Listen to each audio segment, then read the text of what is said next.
All right, I'm Angie Starr from 105.9 KISS FM, the Mason and Starr Morning Show, representing Beasley Media, Detroit, and also the Detroit Praise Network. Respect. That's my favorite part of the movie when they did that. I have with me, Detroit, the director, Liesl Tommy. I'm sorry, Liesl. I said I was going to get it right. I practiced. Liesl Tommy, and also the star, Jennifer Hudson of Respect. I want to start with you. How did you feel being told you would be the director of Respect? I received that information, and I think I pretended it didn't happen for about 24 hours, maybe 48, because it was so overwhelming. And then I woke up and I was like, all right, time to get to work. Don't have any feelings, just get to work. And then you won't feel overwhelmed. But it was one of the greatest moments of my life to get that news. And then making the film was a true joy. Every single day, I felt like I was doing what I was supposed to be doing.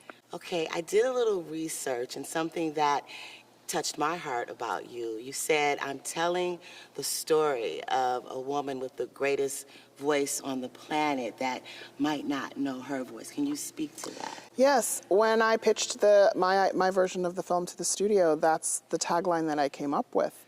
Because I think that anytime we can learn about our icons in a different way, we can connect to them so that they don't feel like, they achieved greatness because they're just on a different level than we are. The talent might be something that none of us can sing like her, but we can all go on a path where we find our true selves, the way that she did. And I just thought that was so profound, and so many women out there, would be really inspired by her journey. Everybody, okay. Honestly, because she had to find her power. All right, I'm going to go to Jennifer Hudson, star of Respect. I'm going to say the same thing to you. Greatest voice on the planet. You're chosen to play Aretha. How did you feel in that moment? Ooh, Chai. It was a dream of mine to play her as well. So to see that manifest and then to have her blessing is what actually got me through it, to be able to do it. Like, this is a queen of soul, who we all love. And I understand what that means. So that adds the pressure, but the passion to it too. And it made it a personal thing, it was personal for me. So it's kind of like, I'm passionate about all my projects, but this hit different, for sure. I felt that when I watched you on screen, and I also noticed that you had all of her movements. I had the pleasure of speaking to her one time, so I know the tonage of her voice, and that meant a lot to me, and I just want to commend you on it, but ask you, how did you prepare? Wow. Well, Liesl here, the fabulous director, prepared me and set me up with like the perfect team. So we had somebody in every department, from the dialect coach to the movement coach, acting coach, so many different departments, and I even did piano as well, so, because Aretha had a lot of layers to her, and that's what we're here to do, tribute that. So it's like we didn't want to leave anything out, and so we were really dedicated, every department, to, creating that. And speaking of the departments, the costumes, the Detroit gear. That. Can you both speak to that? I start with you, Jennifer. Oh my God, that was so fun. Like Clint Ramos, the costumer, like I fitted 83 costumes. I don't know how many ended up in the film, Liesl. I actually can't even remember. There were so many. Yes. I knew that I wanted to make a fashion movie because she loved fashion. Come on, that's right. And so, why not let it all be on that screen? Let it be aspirational the way she was. Part of her and her royalness. Yes, that's right. Because it made me feel really regal and royal. And I was like, ooh, this is what the costuming told me more about her. Yeah.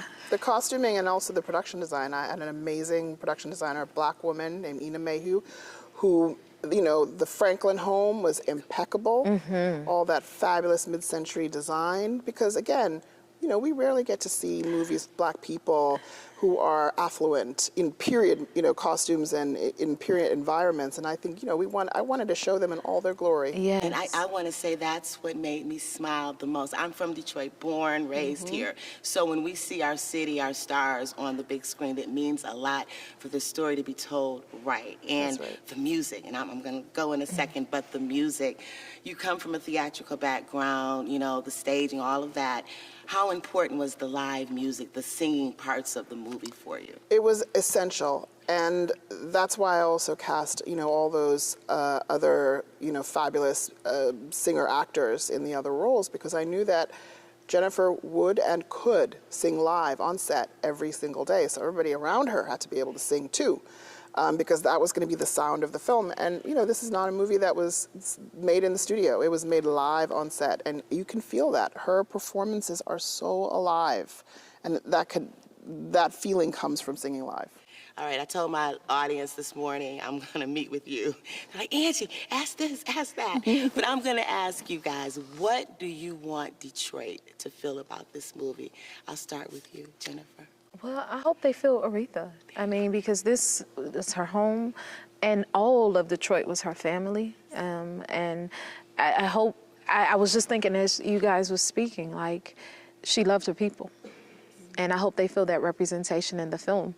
And that's where our hearts came from in this. Like, every thought, every action, every gesture was done with her in mind from all of us. That's right. And I hope all of Detroit can sense that as well, because Detroit is the most important, and we know this, okay? We are aware, yes. Any words That's for right. Detroit? Yeah, I mean, she loved Detroit. Yes. She loved Detroit, she loved God, she loved Black people, she loved her family. And that is what I put in the film. Well, R-E-S-P-E-C-T, respect to you lovely ladies. Oh, thank you. Thank you God for bless representing you. Detroit well. Thank you. And to you, Jennifer, the world is yours. That's our favorite song here.